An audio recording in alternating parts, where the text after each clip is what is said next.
یا حبیب اللہ اس مقالنا اننی فی بحر. پروگرام میں ایک بار پھر خوش آمدید ناظرین. پروگرام آپ دیکھ رہے ہیں خواتین ٹائم عظمیٰ زیدی کے ساتھ، اور خواتین ٹائم میں آج ہم حق تلفی اور اسی سے ریلیٹڈ چیزوں کے حوالے سے گفتگو کرنے کی کوشش کر رہے ہیں. اور بریک پر جانے سے پہلے ایک تو بڑا خوبصورت سوال بنگلہ دیش سے رشیدہ صاحبہ کا آیا تھا.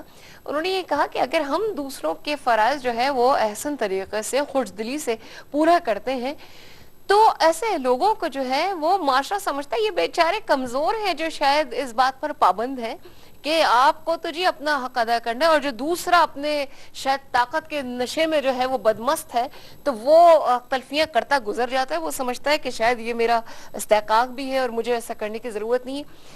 کیا بیچارے جو کمزور لوگ ہیں وہی حقوق ادا کریں گے پروفیسر صاحبہ، یا ہر آدمی کو جو ہے جواب دہ ہے؟ یہ زمانہ جو ہے یہ ایک مطلب سلسلہ چل نکلا ہے، ایک ٹرینڈ آ گیا ہے کہ اگر کوئی مطلب کسی کے حقوق کی ادائیگی کر رہا ہو صحیح طریقے سے اللہ کے خوف سے، تو اس کو یہ سمجھا جاتا ہے کہ یہ مجھ سے دب رہا ہے یا اس کو مجھ سے کچھ فائدہ حاصل کرنا ہے، صحیح نہیں میرے سے کوئی مفاد وابستہ ہے اس کا. اب وہ اس کی ٹو میں لگ جاتا ہے کہ یہ کب فائدہ اٹھائے گا. ایسے بھی لوگ پائے جاتے ہیں دنیا میں.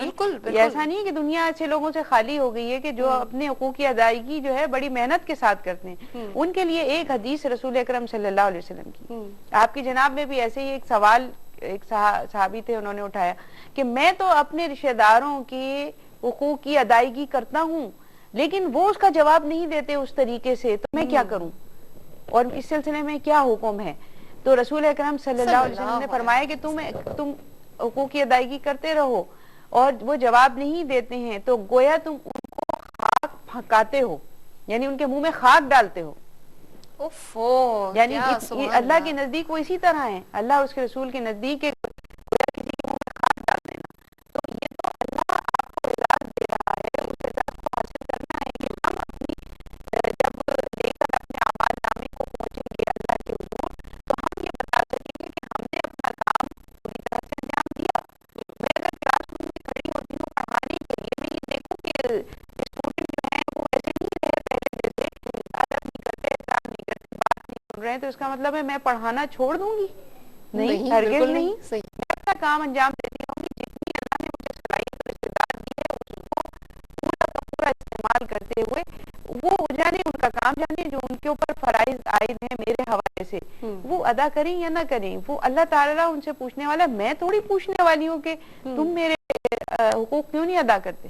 پروفیسر صاحبہ آپ کیا دیکھتی ہیں خواتین ٹائم میں؟ ویسے بھی ہم یہاں کوشش کرتے ہیں کہ خواتین ٹائم خواتین کا پروگرام ہے اور ان میں زیادہ سے زیادہ ان کے بھی مسائل کو آگے لایا اس سلسلے میں ہی بات اور کریں. آپ یہ بتائیے کہ معاشرے میں ایسی کون سی چیزیں ہیں جو آپ کے مشاہدے میں بہت زیادہ گزری ہیں خواتین کے حوالے سے یا ایون بچوں کے حوالے سے؟ کون سی چیزیں ایسی سرزد ہو جایا کرتی ہیں لوگوں سے جن سے ان کے حقوق پر زر پڑتی ہے، ان کی حق تلفی ہوتی ہے؟ بہت زبردست کوشچن ہے یہ. اور دیکھیے کہ جب اسلام آیا اور جس وقت رسول اکرم صلی اللہ علیہ وسلم مبعوث ہوئے تو اس وقت معاشرے کے اندر جو حق تلفیاں ہوا کرتی تھیں کمزور ضعیف لوگوں کی، ان کے اندر سر فہرست جو تھی وہ عورت تھی. ارے سر فہرست عورت تھی. پھر غلاموں کے حقوق، یتیموں کے حقوق، پھر یہ یتیم آ جاتے تھے، غلام آ جاتے تھے، ایسے کمزور لوگ آ جاتے تھے جو مال نہیں رکھتے تھے، جو متاع نہیں رکھتے تھے یا جن کا معاشرے میں کوئی مقام نہیں تھا. تو آپ یہ دیکھیے کہ جی ترتیب میں اگر ہم دیکھیں تو سر فہرست عورت تھی، کیونکہ عورت بہتر سمجھی جاتی ہے اور ہے انسان کی ہی ساتھی ہے اور انسان ہی ہے. تو سب سے پہلے تو اللہ تبارک و تعالیٰ نے اپنے رسول کے ذریعے جو ہے وہ اس کے حقوق کی بحالی کی. کیا یعنی عورت کے حقوق کی بحالی. عورتوں کے مہر خوش دلی سے ادا کرو اور اپنے گھر والوں کو جو ہے وہ آگ سے بچاؤ. وعلیکم نارن.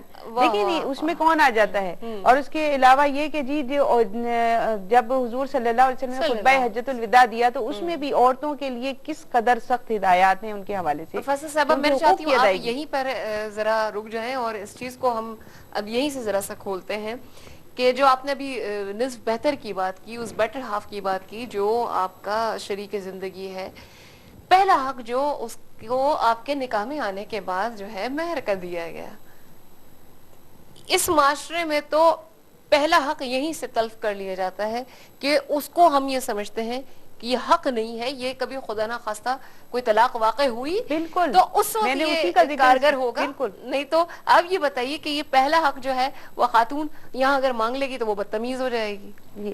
یہ ہمارے ہاں ایک رسم کے طور پر یہ چیز جو ہے وہ شاید میں دیکھتی چلی آ رہی ہوں کہ جب بھی مہر کی بات ہوتی ہے لاکھوں کا انہوں نے سامان بنایا ہوتا ہے دلہن کو دینے کے لیے، اور اسی طرح سے جو ولیمے کے انتظامات ہوتے ہیں اس میں غیر ضروری اخراجات فضول خرچی کی حد سے بھی گزر جاتے ہیں، لیکن جب بات آتی ہے صرف 50,000 یا 1,00,000 حق کے مہر کی یا 10,000 کی، اور یہ جو اس کیپیسٹی میں مطلب وہ آ سکتا ہے تو اس میں فوراً جو ہے وہ آنکھیں جو ہے ماتھے پہ رکھ لی جاتی ہیں کہ بھائی کیا یہ کیا اتنا سب کچھ تو دے رہے ہیں اور مہر نہیں ہوگا اور مہر اتنا ہوگا اور لڑائیاں ہوتی ہیں، شرعی مہر ہوگا اور شرعی مہر جو ہے وہ اتنا ہے اور اتنا ہے۔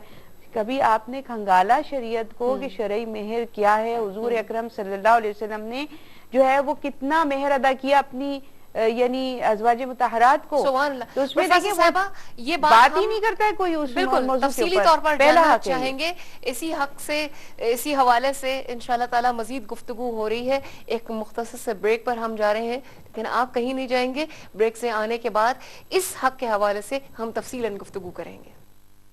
رسول اللہ انظر حالنا یا حبیب اللہ اسمع قالنا